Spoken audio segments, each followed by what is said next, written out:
This is Realty Talk with Ellie and Gaelan.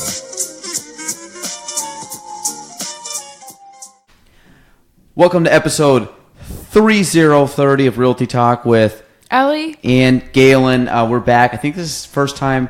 I always say that. I don't think it is, but just me and Ellie on the mic because we've had some guests lately.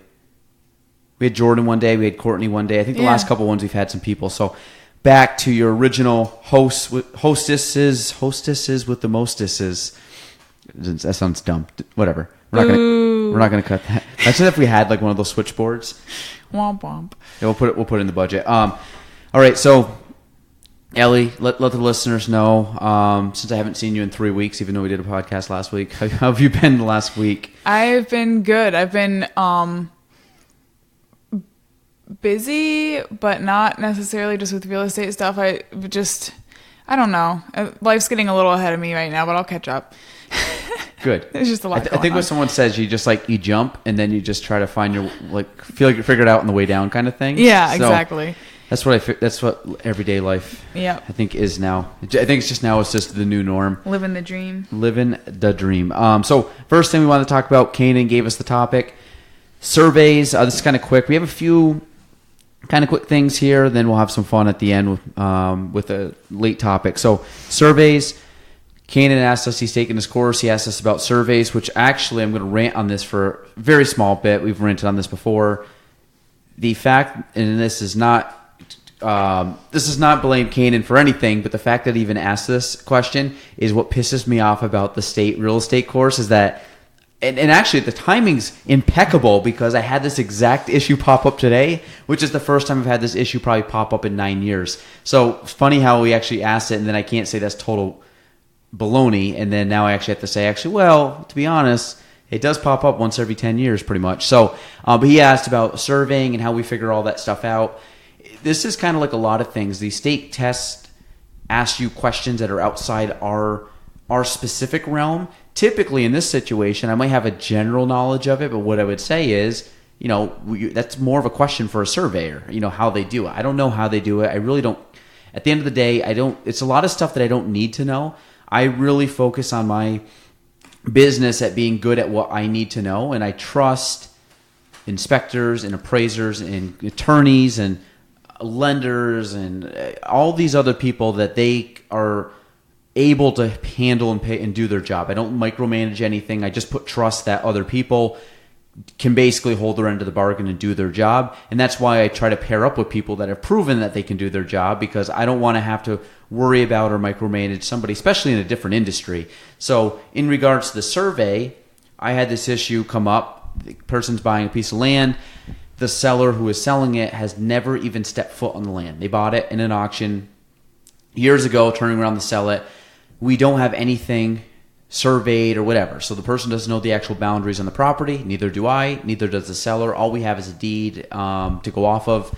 Now, we can get a survey done. They can pay to have a survey done. Obviously, that comes into bottom line stuff of what the seller is going to net and what the buyer is going to pay for and all that good jazz. So I don't know if the deal will come to. It is together now, but it might fall apart or it might come together. Just take a little bit longer to come up with some different terms and agreements. But the surveying, at least in our area, we don't need surveys to transfer. I think out in Western New York they do, and Ellie, you said out in California they need it. I don't know about surveying. I was just saying in regards to basically everything else, it is way more intense in California. Yeah, I think it's a lot of geography dependent for a lot of stuff. And I imagine population density has a big portion of it, and just the cost of real estate. Because if you're in California and you're dropping $500,000 on a house that would be $150 here, you're going to want to know that the inspection and everything was, nothing's going to surprise you.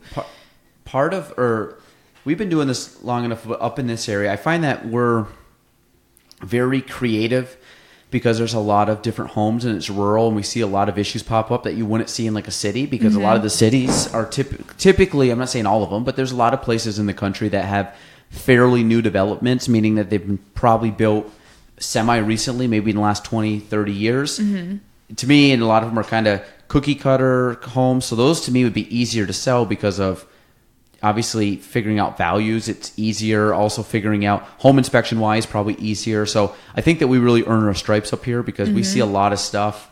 And every deal, you never know the deal's good until the deal closes. And just when you think it's good, something else pops up. I can probably count on one hand every year how many deals like go by smooth, and I really don't talk to anybody once it goes under contract because everything's just kind of working as it should. Most deals, something pops up. It could be anything. It could be we got to move at a certain time. It could be some random thing they need done.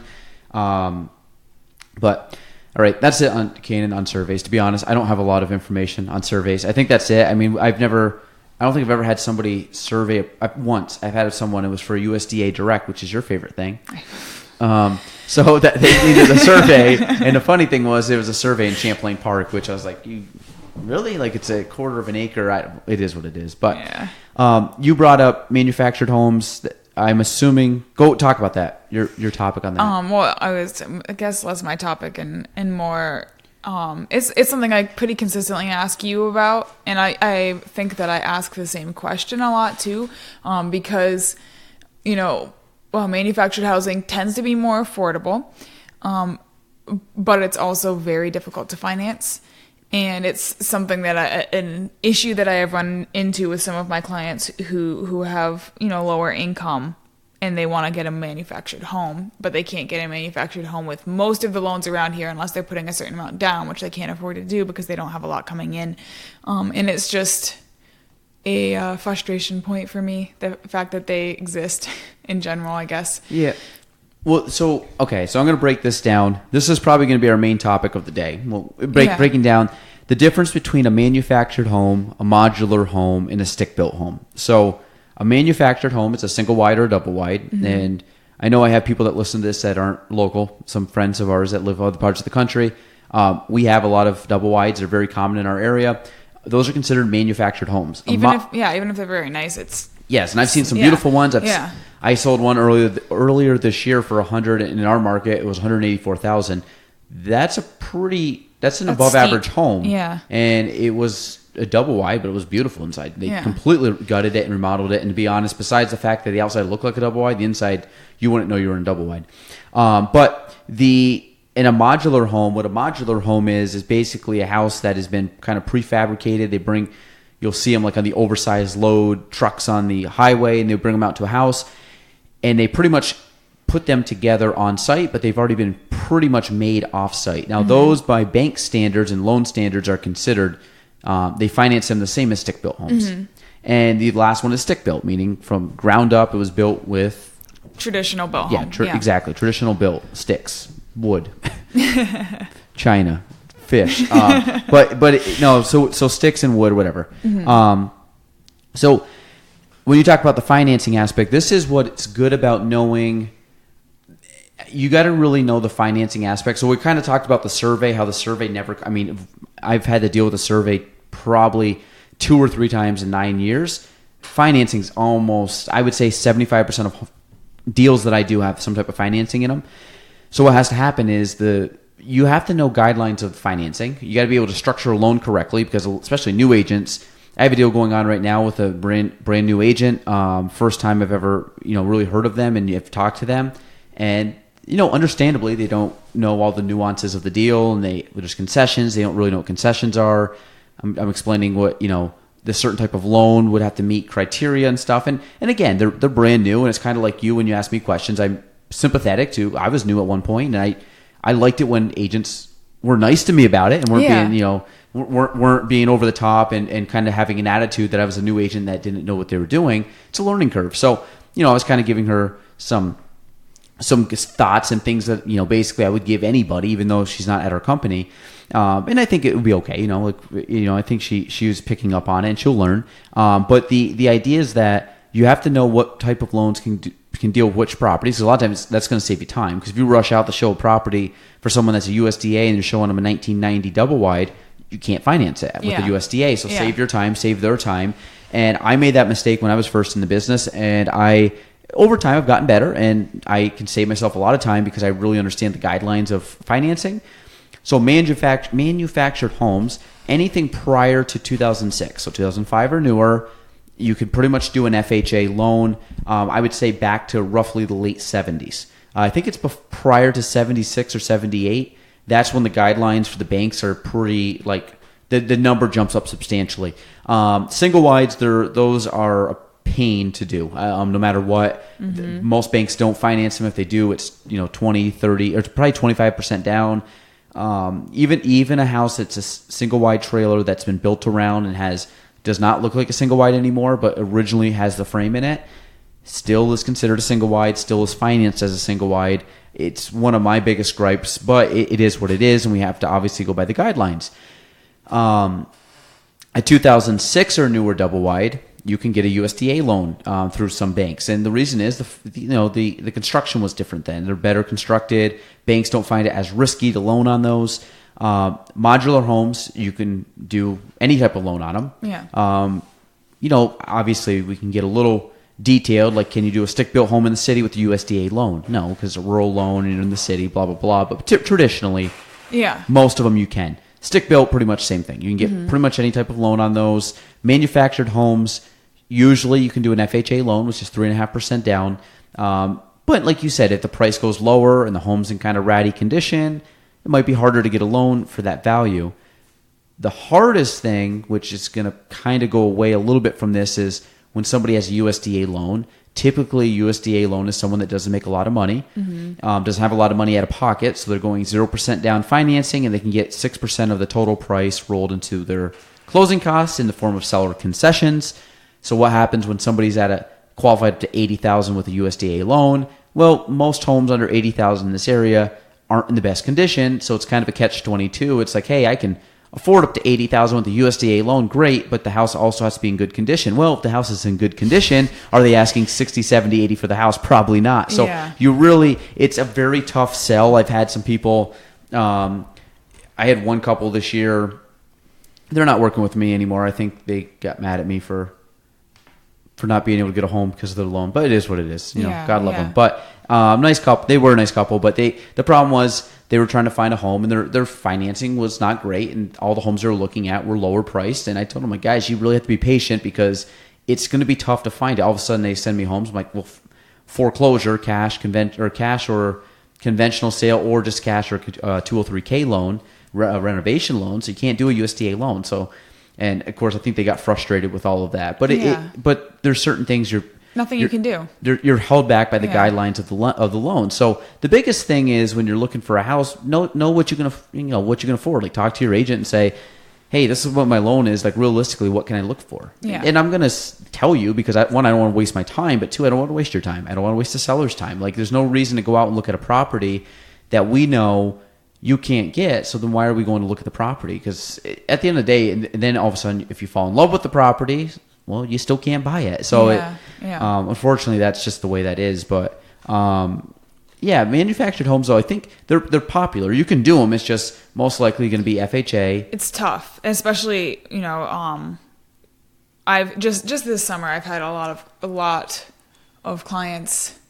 I'd say more than any other type of client wanting manufactured housing and explicitly, not even that they have to get one affordability wise, that like, no, I want a mobile home. But this is my affordability. And it's just, it's difficult in trying to figure out, different loan options and stuff is just, it's a headache. Yeah. No, 100%. But I mean, they are popular enough that, and I think as things go forward, as more double wides get brought onto the market and some older ones kind of phase out or get remodeled or whatever, we're going to have a little better opportunity to finance going forward. But we're still in that gap range where those manufactured homes really didn't start coming out until like the 70s, basically. Yeah. And also people ask, does it lose value? Yes, they don't. Yes and no. It depends on the upkeep of the property. Mm-hmm. The newer double wides, they're going to hold way more value in the 70s and 80s. I mean, if you have something in the late 90s, 2000s, 2006 plus, yeah. I mean, I would say you're fine buying one of those. Yeah, it's upkeep completely. Yeah, I think a lot of it just has to do with the minor upkeep. Like, I don't think they actually would. If you're in the price range and it's the size and the condition's good, people will buy it. Yeah, that's the way. I don't know. That's the way I look at it. I don't think I've ever seen one where it traditionally would really like lose value unless you were obviously deferred maintenance and stuff. So Ellie, our last topic, I'm going to give Nicole credit on this because she gave me this. Has actually been sitting there for a while. I'm going to flip through this. It's we're piggybacking off of shout out to Target. Don't ask me why, but they gave us this back to school thing. And there's quite a bit here. Basically, because college is coming back in session, and we're not really involved in college housing or anything, or like helping kids at the dorm go back to school. But the whole idea is that I guess here's some cool things that we're gonna have fun with this. So here's some cool things that they say you should bring to college. And then, you went away to college, right? Mm-hmm. I didn't. So Kanan didn't either. But you were military stuff. Okay, so Ellie, what do you think was like your necessities for? I'm going to read some of these after, but for people that may be listening to this that are going back to college, here's some fun tips that you can maybe a kid. No, I guess it's college. You're not going to send your junior high kid to school with this stuff, but kid going to college, just give them some information. It's kind of a little different turn of events here, but what was a necessity for you? My laptop. Laptop, okay. Yeah. So keep expanding, Ellie, or otherwise I'm going to read this verbatim. I don't know. I had friends who had like very set specific things they brought to college. Like I had a friend who had a ramen maker, things that you could cook pasta with in the microwave. I was very simple. I just wanted, I'd bring my blankets and my toothbrush and some clothes. And I lived within an hour from home. So it was, I guess, less pressing for me because worst case scenario, if I get to the dorm room and I'm like, oh shoot, I forgot miscellaneous item that I would really like to have, and I'll just pick it up on the weekend when I go back home to visit my parents. Did you coordinate with did you have like a bunch of girls in like a suite kind of thing? Did you yeah. coordinate with them and like text them and be like, hey, can someone bring the coffee maker? Can someone bring the fridge? Yeah. Okay. Yep. So you didn't show up and on like 3 fridges trying to all plug in and. Well, most of us, we did have multiple fridges, but one was for drinks. You guys drank a lot of milk back then, right? Strong bones? A lot of Strong milk. bones. All right. So basically what they said, and I'm assuming this is a mixture of, I guess, dorms, but apartments. They said like futon and chairs, TV stand, ottoman, fan, desk, and desk chair. Yeah, the back of that there's an image they have of this beautiful dorm room with all this stuff. And if you're going to SUNY Plattsburgh, and I went there for a semester, your dorm room's not going to look like that. And you know what's funny? That's definitely day one dorm. When everything looks like organized and looks cute, we got everything looking cool, color coordinated, and then end of semester, it looks like a bomb went off. Yep. So, bed. This is me because when I go to like hotels or I go stay like any place, bring a pillow. Don't bring a pillow. Don't bring blankets. You don't bring a pillow. I don't bring anything. You bring a pillow too. You use a hotel pillow? Those are so gross. I use 2 hotel pillows because I fluff them right up. But you guys are. I don't bring my own pillow. I bring my own pillow with me everywhere. You know what, man? Live on the edge, man. Those antibodies are working strong. I welcome people to sneeze in my face. I actually like the pillows, man. I cushion. I literally just I punch them right up. They don't smell funny. Smell them next time. I'm stuffed up. I got allergies. So yeah, bed. They talked about mattress. This mattress is covers? This is totally That's a chick. This is totally a chick thing because no guy does this. Sheet sets, comforter, blanket or throw, bed pillows, foam topper, mattress pad, mattress and pillow protectors. Every guy I know brought those too. Those are standard bed covers. This is what if I was to go to college, my mom would be like, "Did you bring? You got blankets and sheets and pillowcase?" I'm like, "Oh yeah, I should bring those, right?" Like this is me. Okay, well. My wife does this now to me. You're not a standard person. Like all of a sudden we go to 4th of July when I go out to the lake. I'll like show up and I'll be like, oh crap. I'll be like, hey, Jules, do you have like an extra pillow or blanket? Literally asking, like, I'm like, you're a mom. Yeah, I know you. And she's like, yes, GT, go over there. We got extra stuff. So I'm terrible at that. But storage, bed risers. Did you bring your own bed risers? No. Oh, bring flip-flops to the shower or you will get athlete's foot. So last year. Oh, okay. Please don't tell me you went in the showers without flip-flops. Oh my. Oh my God. You know what's nasty? That's not the nasty thing. No, I never lived in a dorm. I never lived in a dorm ever. So I don't know that. But like, I went camping last year and they had like public bathrooms, and I didn't. It took me till I think the 3rd day to realize that I could wear my sandals in the shower. Oh my God! And then Gaelan. I think I probably got something. I don't know. Who cares? But and then I shower in the gym every morning without Sandals. That's disgusting. You have to have something on the bottom of your foot. Have you ever looked at the bottom of your feet? I bet you have warts. There's no way you don't have warts if you walk around barefoot in the gym. Well, that's so gross. Well, it's okay. Outed Gaelan as a closet gross person. I gotta reevaluate. I mean, I have sandals, but I just wear them. I know, but then they get out and they're wet, and they track wet sandals around. It's better than tracking a wart around. You're spreading wart. That's what you're doing at this point. Okay, I'll check. I was gonna say, no, I'll check. Okay, so then hangers, desktop organizers, storage cubbies and cubes, hanging bed storage, plastic storage bins. Hanging bed storage? I'm just gonna go through like the ones that are kind of cool. I don't know. What is hanging bed storage? Does it hang know. from your bed? I don't know. It's probably something Target's trying to upsell. Probably. Cooking, like dish soap and sponges. Those are important. Yes. These are things that kids probably wouldn't get. Food, silverware, microwave, mini fridge, toast, pots, pans, dishes. If you were going to a traditional dorm water pitcher, that's a good one, like a filtrated water system. If you don't have a suite, bring, if you can, get a microwave. Because otherwise you're going to have to share the common microwave. And let me tell you, those things are gross. They don't get cleaned. Our office one here, basis. I got to check because only me and Nicole use it, but I used to be neurotic about wiping it down. I got to check because other people do use it. Door mirror, dry erase corkboard. I don't think you need decorative pillows. Who would bring decorative pillows to a dorm room? You don't have space for decorative pillows. That's dumb. Area rug, wall art, or tapestry, which is basically a Bob Marley poster. Bob Marley sheet that you hang over your windows, so it's all black. Post-it notes. Because you like it dark. Let me see. Personal care. Oh, shower caddy. You want to bring a shower That's caddy. like, yep, there it is. That's like the little handheld thing. Yeah. Flip-flops. There they are. Robe, bath mat. You bring your own bath mat? I didn't. Yeah, because you have the flip-flops on. Because I had the flip-flops on. So you just walk through the dorm room with wet flip-flops. And a towel. Did you go to college? No. We did that in North all the time. Dude, I got to really, really evaluate do. my shower situation. I'm disgusted. So where do I get? I get like the cheap. Where do I get the cheap sandals? I get them like Walmart. TJ Maxx. You can get $5 Old Navy, flip-flops. I'm pretty sure you can get like $1. Yeah. Ellie, next Just time for I'm a ones. size 9.5 or 10. 9.5 or 10. Oh, that's like Brittany's foot size. Does Brittany have ones that haven't been used? No, I'm not getting you Brittany's flip-flops. You don't want to use those. That's okay. If you happen to walk by I'll Old get you Navy, a pair of flip-flops. The ones with pretty flowers on them. honestly, at this point, probably doesn't matter. No, it doesn't. It's about safety. Electronics. Headphones. I mean, people bring headphones. I mean, portable chargers, power strip. People forget about power strip. That's important, yeah.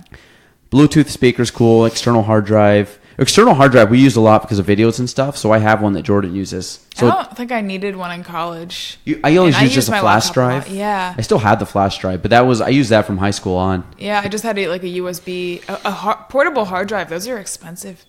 Yeah, I mean the one I bought was probably like 70, but I think it's got 2 or 3 terabytes.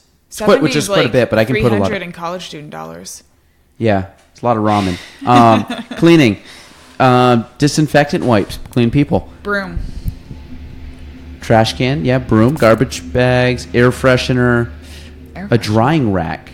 Oh, for your dishes, yep. Dryer sheets. Oh yeah. Laundry detergent. Cleaning cloths and sponges. I mean, that's kind of basic. Cloths? What is cleaning? Oh, cloths. Yeah. Extras. Extras are, I think, the things people probably... Batteries. Nice to have those. Extension cords. Mm-hmm. Backpack. Bike lock. Games. Backrest pillow. Lap desk. PlayStation. Umbrella. Xbox. Umbrella, I guess. Scissors. Ironing board. So, okay, screw this. When was the last time you ironed your clothes? I ironed. You do? Yeah, well, I do. Every once in a while I'll get in the mood and I'll iron. Actually, I've never ironed in our new house, so it'll be a year in October, so it's been probably over a year. I've steamed my clothes, but I actually do. I don't mind ironing. I hate it. I know how to do it, so I don't iron my clothes as often as I should. So I usually walk around like a trash person. Well, when I go to hotels, I'll use their ironing board. Like I'll bring shirts. Oh yeah. I used to always bring my shirts, and I was like trying to keep them, but then I'm like, I just iron them in the actual. Like I'll just bring them all crumpled up, and I'll iron them when I get there. I would spend so much money for a wardrobe that didn't wrinkle. Like if I could just shove it in my drawer and I mean, be fine. they're starting to make clothes like that. Like I know they make dress shirts that aren't supposed to wrinkle, which I've never bought, but a lot of times they just kind of keep them there and they'll be wrinkled. Like what really bad is when I'm like getting ready for a wedding, which I'm never early for a wedding. Like I'm always scrambling to get out in time for some reason. You come in with the bride. Well, no, not that bad, but just like, hey, I always try to get to like a wedding, 15 minutes early, 20 minutes early, something like that. Maybe a little more depending if you want to mingle, but I'm always late leaving. So then it's always rushing and I never end up ironing my shirt. So I go to a wedding with like a wrinkled shirt, which I think I should iron my shirt for that, but it is what it is. So what is like a college hack for anybody that's listening that's going to college? Did you have a college like thing that you would have brought hack? That you're like, that was a great thing to bring that people should think about that maybe that's not on that list? Oh, I anything that I can think of, you can really Google is good for. Thesaurus makes you look real smart when you're writing those essays, but you can use Google for that now. Yeah, don't bring a thesaurus. A thesaurus, I have one. I don't know what would be like a good thing for like college. I mean, honestly, like I'm the kind of person when I moved into my apartment, I had a cheap little dresser that was smaller than my desk, probably the size of my desk, but didn't weigh a lot. 2 mattresses, not a box spring, 2 mattresses that I stacked, and I think that was it. And a couple pots and pans. I was very nimble on the move. If you're a light sleeper, you should bring an eye mask, just because it will prevent. Is that the plane thing? Yeah, I didn't use one in college, but I probably like going back. I would probably have brought one because I'm a very light sleeper, and then having, if you have different classes at different times, it'll help you kind of sleep through your roommate doing their thing. I'm definitely a deep sleep. A heavy sleeper. Gaelan, heavy or light sleeper? Heavy. Yeah, I can sleep through.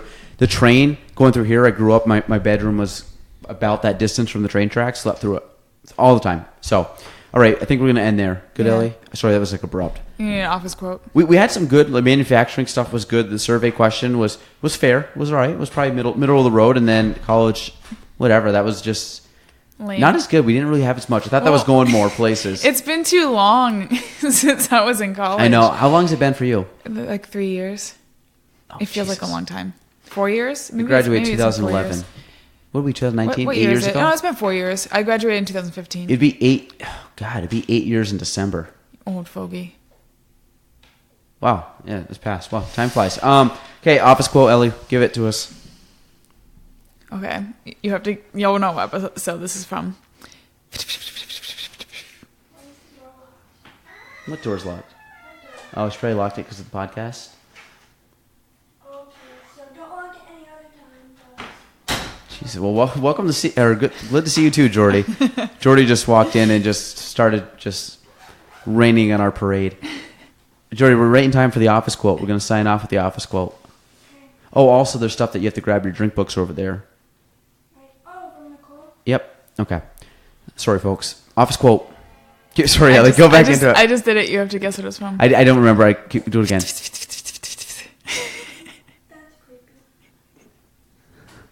It's when Dwight puts on CPR Mummy's face. Oh, hello, Clarice. Hello, Glee. This is a whole scene. Okay. Michael walks out of the office with Jan, and then he goes, "All right, folks," and again, I'm taking this verbatim. It'll get better, or not? I'm taking verbatim. I'm generalizing, ad-libbing. Then I'll say what the actual part.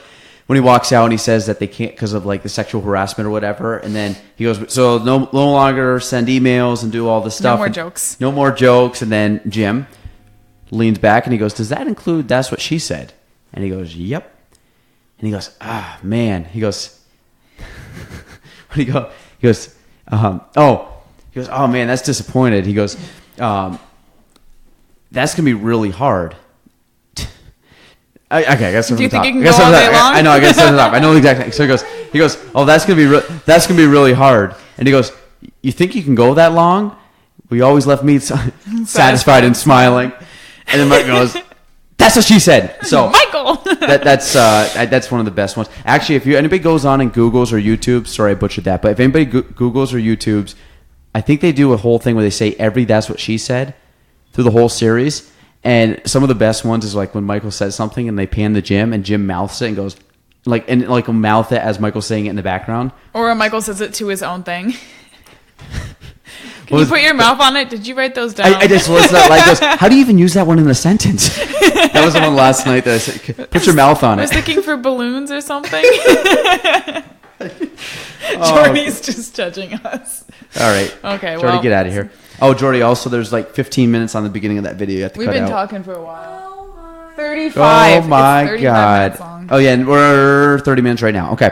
All right, folks, that's it. Sorry about that. We're not going to college. Not even going back to college. I just don't go to college unless you have to. Don't waste the money. All right. Fun facts. Sorry, Mom and Dad. Peace out. No, we talked about this before. If you're going to college for like a professional degree, but if you're going for like something, Communications. business, all Like I that did. crap, no. Hi, I'm sitting right here. Yeah, I know. I talked to you about this, Jordy. But I didn't listen, so. There's some other friends of mine that talked about going back to school. Not going to call her out. She's on this. I'm going to see her next week. Not going to say her name. Don't take it She knows who personally. she is. I've already told you this to your face. Don't go back to school. All right. I think that's it. Anything else? Anything else? Kanan, anything else? Okay. Episode 30, Realty Talk. Bye.